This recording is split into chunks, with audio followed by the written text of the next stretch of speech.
ہم آپ کو آج دکھائیں گے کہ ہم مسلمان اس کی کتنی حفاظت کرتے ہیں اور خود اپنی ہاتھ سے ان کی کتنی بے عزتی کرتے ہیں اور بے حرمتی کرتے ہیں، خاص کر کے قبرستانوں میں۔ قبرستان کے اندر پوٹریوں کے ڈیرے ہوتے ہیں، یہاں قبرستان کے اندر بکریوں کے، کتوں کے ڈیرے ہوتے ہیں۔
اعوذ باللہ من الشیطان الرجیم، بسم اللہ الرحمن الرحیم۔ ایک داستان پہ یوٹیوب چینل اور فیس بک پیج کے ساتھ میں نظام الدین شمال آپ لوگوں کے ساتھ مخاطب ہوں۔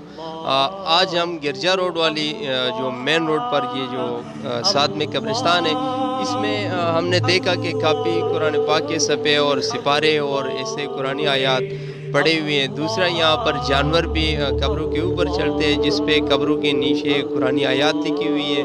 تو یہاں کے مکینوں سے بھی ہم بات کرنے کی کوشش کریں گے اور آپ لوگوں کو بھی ہم بتائیں گے کہ قرآن کو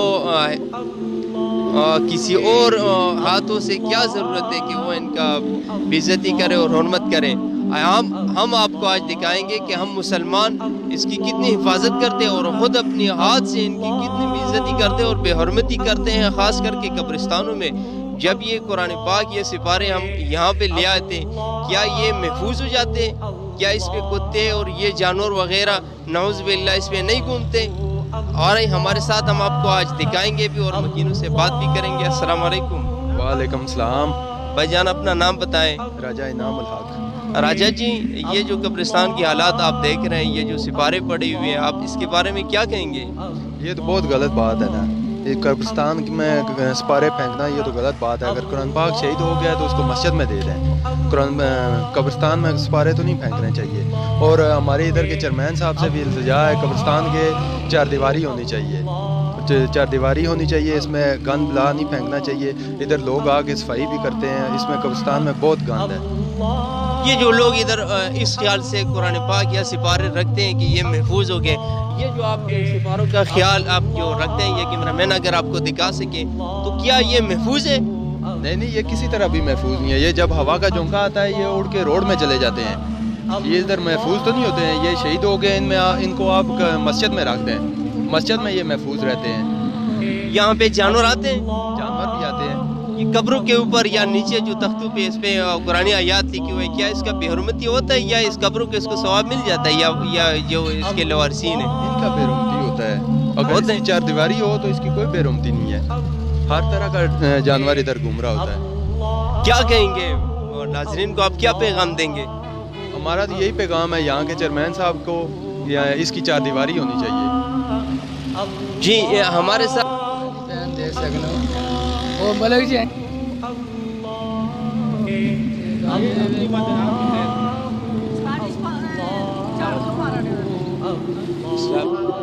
ناظرین آپ دیکھ سکتے ہیں جی، یہاں پہ جاوید بھائی اپنی مدد آپ کے تحت لگے ہوئے اور رضا اللہ کے لیے یہ قرآن پاک کے جو نسخے جو یہاں اس کی بے حرمتی ہوتی ہے وہ آپ دیکھ سکتے ہیں جی۔ یہاں پہ وہ ان کی ایک جو لفافہ ہے، ایک جو بوری ہے، اس میں وہ ڈال رہے اور دوسری ساتھ صفائی بھی کر رہے۔ اللہ رب العزت سے دعا کہ اللہ رب العزت نے جزائے خیر دے جی۔ ہمارے ساتھ اس وقت مسجد حاضہ کے خطیب ہیں، ان کے ساتھ بات کریں گے اور جو موضوع ہم نے رکھا ہوا ہے قرآن پاک کی بے حرمتی جو قبرستانوں میں ہوتے ہیں یا لکائی سے جو ہم آیات قرآن لکھتے ہیں جس پہ جنگلہ نہیں ہوتا ہے، اسی حوالے سے ہم قاری صاحب سے بات بھی کریں گے اور ان سے پوچھیں گے کہ یہ قبرستان میں آج کیوں آئے ہوئے۔ قاری صاحب السلام علیکم۔ وعلیکم السلام ورحمۃ اللہ وبرکاتہ۔ سب سے پہلے تو اپنا اسم گرامی بتائیں جی۔ میرا نام قاری محمد شبیر ہے، یہیں پہ میری رہائش ہے۔ تو میں آیا تھا اپنی والدہ کی قبر پہ حاضری دینے کے لیے۔ تو باقی جو آپ کا موضوع ہے آج، وہ تو بڑا ہی قیمتی موضوع میں سمجھتا ہوں آپ لے کے آئے ہیں کہ یہاں پہ دیکھا جاتا ہے کہ شہید قرآن پاک جو ہے نا وہ اسی طرح لوگ پھینک کے چلے جاتے ہیں، بے حرمتی ہوتی ہے، بے ادبی ہوتی ہے۔ اور پھر یہاں جس جگہ پہ کھڑے ہیں، قبر کے اوپر میں کھڑا ہوں اپنی امی کی قبر کے اوپر، یہاں پہ بھی دیکھا جا سکتا ہے اس طرح کی آیات کریمہ لکھی ہیں، کلمہ طیبہ لکھا ہوتا ہے، پھر وہ اس کے اوپر بھی بکریاں یا اس طرح کے جانور آ کے چڑھ جاتے ہیں، کوئی پیشاب کرتے ہیں، تو وہ بے حرمتی ہوتی ہے۔ تو اس کے لیے خیر پہلے بھی ہماری اجلاس بھی ایک دو میں ہم نے شرکت یہاں پہ کی اپنے ایریے کے اندر، جنرل کونسلر ہیں یہاں پہ، ان کے ساتھ ایک اجلاس بھی ہوا۔ پھر چیئرمین صاحب نے جو ہے نا کوئی یہاں پہ وعدہ تو کر لیتے ہیں لیکن کوئی ایسا نہیں کرتے، لیکن اب کوئی ایسی حکمت عملی ہم کرتے ہیں کہ اگر عوام اپنی مدد آپ کوئی ایسا تعاون کر کے تو چھوٹا سا قبرستان اس کو اگر باہر سے دیوار لگا لیں تو میرا خیال ہے کہ یہ بہت اچھا ہو جائے گا، جس کی وجہ سے یہ بکریوں سے یہ جو قبروں کی بے حرمتی ہو رہی ہے اور جو شہید قرآن پاک لوگ لا کے جگہ جگہ پھینک دیتے ہیں، تو میرا خیال ہے اس سے بچا جا سکتا ہے ہمیں۔ قاری صاحب اگر ہم مسلمانوں کا یہ حال ہے تو ہم غیر لوگوں سے گلہ کر سکتے ہیں کہ ہم خود اپنے قرآن پاک کا بے ادبی اور بے عزتی کرتے ہیں، بے حرمتی کرتے ہیں؟ بلا شبہ ہمیں پہلے خود عمل کرنا چاہیے اس پہ کہ اگر شہید قرآن پاک پرانی آیات اس طرح راستوں میں پڑھی ہوگی، گندی نالیوں میں پڑھی ہوگی، تو ہم پھر کیسے ہم دوسروں کو کہہ سکتے ہیں؟ سب سے پہلے تو ہمیں خود عمل کرنا پڑے گا اور ایسی چیزوں کو دیکھنا پڑے گا۔ اگر ایک بھائی کسی کو سمجھ نہیں ہے تو اس کو سمجھانا پڑے گا۔ تو اگر کوئی ایسی چیز پڑی نظر بھی آ جائے تو اس کو اٹھا کے مقدس جگہ پہ رکھنا یا مقدس جگہ بنوانا یا مقدس جگہ پہ لے کے جانا، یہ ہم سب کا فرض ہے، اس کو ہم سب کو مل کے چلنا پڑے گا۔ آپ میرا کیمرہ مین بھی آپ کو دکھا رہے ہیں کہ قاری صاحب نے ایک جنگلہ لگایا ہوا ہے اپنی والدہ کی قبر سے، تو اگر انہوں نے اپنی والدہ کی قبر کے اوپر کلمہ لکھے ہوئے، پہلا کلمہ لکھا ہوا ہے، تو یہ اس جنگلے سے محفوظ ہے۔ جن لوگوں کا یہ وس نہیں ہوتا کہ وہ قبر سے کم جنگلہ گھما لے اور جنگلہ لگائے، تو پھر لکھائی کرنے کا کوئی بھی ضرورت نہیں ہے۔ قاری صاحب کیا کہیں گے آپ؟ بالکل ایسا ہی ہے، ہم نے اسی لیے یہ جنگلہ لگوایا ہے، وہ میرے دادی دادا کی قبر ہے۔ اس کی وجہ یہ ہے کہ ہم نے پھر کئی دفعہ دیکھا یہاں بکریاں آ جاتی ہیں، دن کو کتے پھرتے ہیں، پیشاب کرتے ہیں، بے حرمتی کرتے ہیں، پھر مقدس آیت لکھی ہوتی ہے، قرآن کریم لکھا ہوتا ہے، اور پھر میں نے خود بھی یہ سوچا کہ یہاں بے حرمتی اس سے بہتر یہ ہے کہ کم از کم آپ جنگلے لگوا لو، پھر اس میں پودے لگائے ہیں میں نے، پھول، چونکہ یہ پھول اللہ کی تسبیح بیان کرتے ہیں، ذکر کرتے ہیں، تو اس سے قبر والوں کو فائدہ ہوتا ہے۔ تو بات یہ ہے کہ کم از کم اگر آپ لوگ یہ آیت لکھواتے بھی ہیں، زیادہ نیچے نہ لکھوائیں، اونچی کر کے کم از کم اس پہ جنگلہ جو ہے نا جنگلہ ضرور لگوا دیں، تاکہ کوئی ایسی چیزیں اوپر اس کی بے حرمتی نہ ہو، اس کی جو ہے نا وہ گناہ ملتا ہے پھر جانوروں کو تو نہیں پتہ، لیکن یہ ہم لوگ، ہمیں تو شعور ہے نا، ہمیں خود جو اس کی حفاظت کرنی پڑے گی، اور تب جا کے جو پر ہر طرف کی نظر رکھیں گے تو تب کچھ جا کے معاملات سیدھے ہوں گے، ورنہ اگر ہم ایک دوسرے کو اسی طرح دیکھتے رہے تو پھر یہ اسی طرح کی بے ادبیاں یا قرآنی آیات نیچے پھر گناہ گار ہوتے رہیں گے، توجہ نہیں۔ جیسے آپ لوگ لے کے آئے ہیں یہ پروگرام،